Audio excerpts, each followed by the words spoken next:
नमस्कार दोस्तों, स्वागत है आपका सीएससी पाठशाला में। हम लोग बीपीएससी और यूपीएससी के लिए पीएसआईआर का क्वेश्चन डिस्कस करते हैं।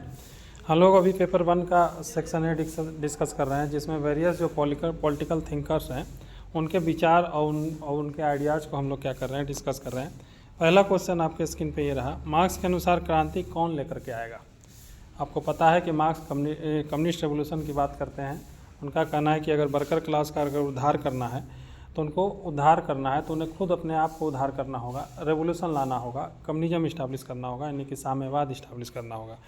तो उनके अनुसार जो क्रांति लाने वाले जो मेन है वर्कर क्लास, वो क्या बोलते हैं, कौन सा जो लोग हैं वो एक प्रकार से रेवोल्यूशन लेकर के आएंगे, क्रांति लेकर के आएंगे। तो उनका कहना है कि जो प्रोलेटेरिएट क्लास है, ये प्रोलेटेरिएट क्लास ही क्या करेंगे, वो एक प्रकार से रेवोल्यूशन लेकर के आएंगे। प्रोलेटेरिएट क्लास के पास थोड़ा सा भी संपत्ति नहीं है। याद रखिएगा, यहाँ पर सबसे बड़ा बात है कि जो प्रोलेटेरिएट क्लास है वो उनके पास संपत्ति नहीं है, प्लस थोड़ा सा भी संपत्ति नहीं है। मतलब कि जो प्रोलेटेरिएट क्लास के अंतर्गत जो वर्कर आएंगे उनके अंतर्गत उसके पास थोड़ा सा भी संपत्ति नहीं है, और प्लस वो क्रांति लाने के लिए इच्छुक है।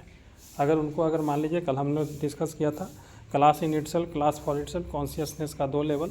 अगर क्लास फॉर इटसेल्फ अगर इन वर्कर क्लास में आ जाएगा तो वो खुद रेवोल्यूशन लेकर के आएंगे। रेवोल्यूशन कोई दूसरी संस्था लेकर के नहीं आएगी। मिडिल क्लास, जैसे कि एग्जाम्पल के लिए, जैसे कि जो कम्युनिस्ट पार्टी है, उस प्रकार की संस्था की ज़रूरत नहीं है। ये लोग खुद रेवोल्यूशन लेकर के आ जाएंगे। तो मार्क्स के अनुसार क्रांति कौन लेकर के आएंगे, तो जो प्रोलेटेरिएट क्लास है, यानी कि वैसे वर्कर आते हैं इसमें जो इच्छुक हैं क्रांति लाने के लिए, और इनके पास क्या है, संपत्ति नहीं है। तो याद रखिएगा, मार्क्स के अनुसार क्रांति कौन लेकर के आएंगे, तो प्रोलेटेरिएट क्लास।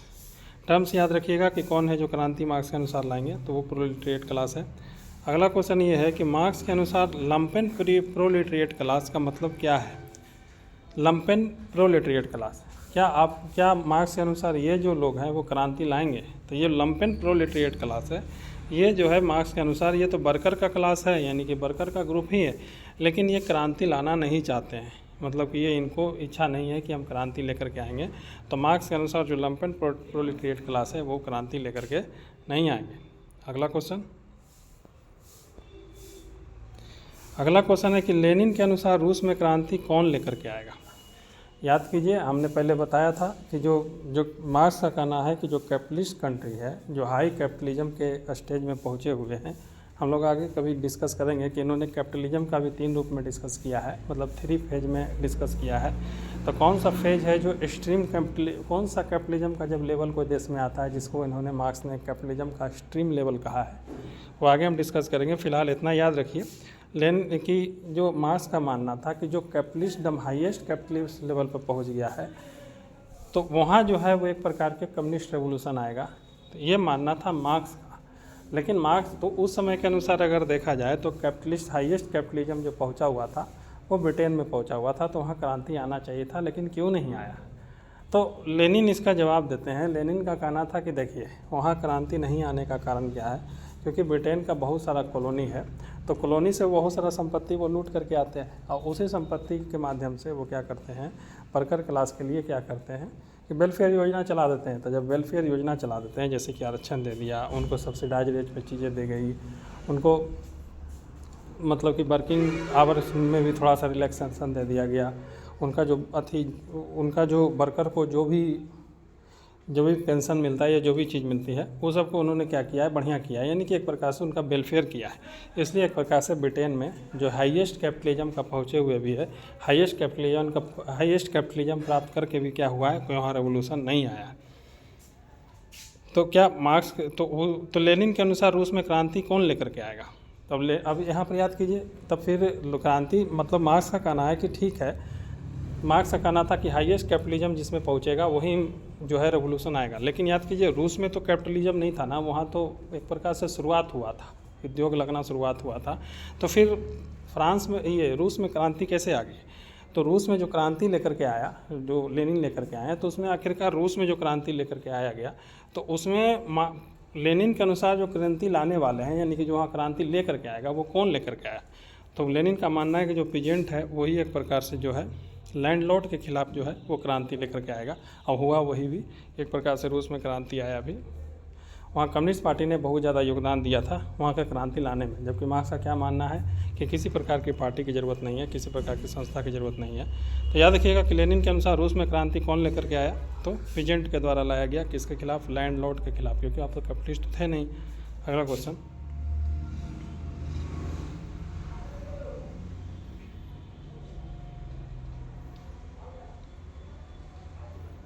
क्या मार्क्स के अनुसार पीजेंट क्रांतिकारी क्लास है?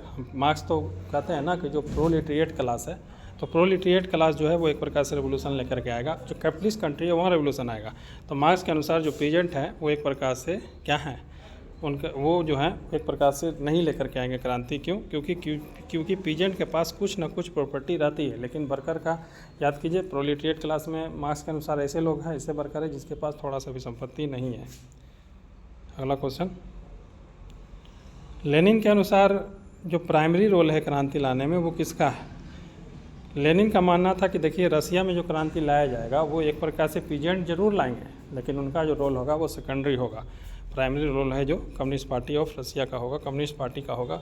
हुआ भी वही हुआ, कम्युनिस्ट पार्टी जो था वो प्राइमरी रोल था एक प्रकार से क्रांति लाने में, जो कम्युनिस्ट रेवोल्यूशन लाया किया था वो चीज़ को लाने में। लेकिन मार्क्स तो इस प्रकार की संस्था की बात नहीं करते हैं ना। मार्क्स तो कहते हैं कि जब कॉन्शियसनेस का जो लेवल है, क्लास इन इटसेल्फ, जब क्लास फॉर इटसेल्फ होगा तो खुद ब खुद क्रांति आ जाएगा। अगला रिवीजन का क्वेश्चन,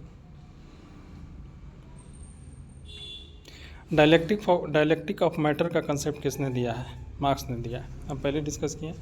डायलेक्टिक ऑफ आइडियलिज्म का जो कंसेप्ट है वो हीगल ने दिया है। डायलेक्टिक ऑफ मैटर का जो कंसेप्ट है वो मार्क्स ने दिया है। State, society, family, politics, media, education, ETC को मार्क्स किस स्ट्रक्चर का पार्ट मानते हैं? Super structure. इनका मानना है कि ये सब के सब क्या है, इकोनॉमिक स्ट्रक्चर का एक प्रकार से क्या है, बेसिक स्ट्रक्चर का एक प्रकार से क्या है, रिफ्लेक्शन है सुपर स्ट्रक्चर।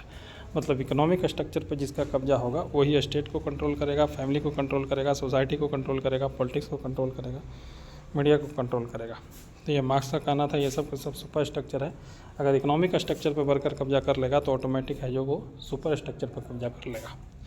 अगला क्वेश्चन, मार्क्स के अनुसार इकोनॉमिक स्ट्रक्चर क्या है? तो बेसिक स्ट्रक्चर है। इकोनॉमिक स्ट्रक्चर यानी कि मोड ऑफ प्रोडक्शन और मीन्स ऑफ प्रोडक्शन, यानी कि ये इस पर जिसका कब्जा होगा वही एक प्रकार से क्या है, उसका जो है वो सुपर स्ट्रक्चर पर कब्जा होगा। वो फिर सुपर स्ट्रक्चर भी है जो वो क्या करता है, जो कैपिटलिस्ट क्लास है उसके एक प्रकार से समर्थन में काम करता है, उसको प्रोटेक्शन में काम करता है। तो सबसे मेन जो पॉइंट है मार्क्स का वो यही है कि इकोनॉमिक स्ट्रक्चर पर वर्कर को क्या करना होगा, कब्जा करना होगा। यानी कि बेसिक स्ट्रक्चर पर जब तक कब्जा नहीं किया जाएगा तब तक एक प्रकार से जो वर्कर है उनका उद्धार नहीं होगा। इसके लिए उन्होंने कम्युनिस्ट रेवोल्यूशन लाने की बात की है, जिसमें एब्सोल्यूट इक्वालिटी को क्या किया जाएगा, क्रिएट किया जाएगा। तो ठीक है दोस्तों, आज के डिस्कशन में बस इतना ही है। मिलते हैं अगले डिस्कशन में, तब तक के लिए धन्यवाद।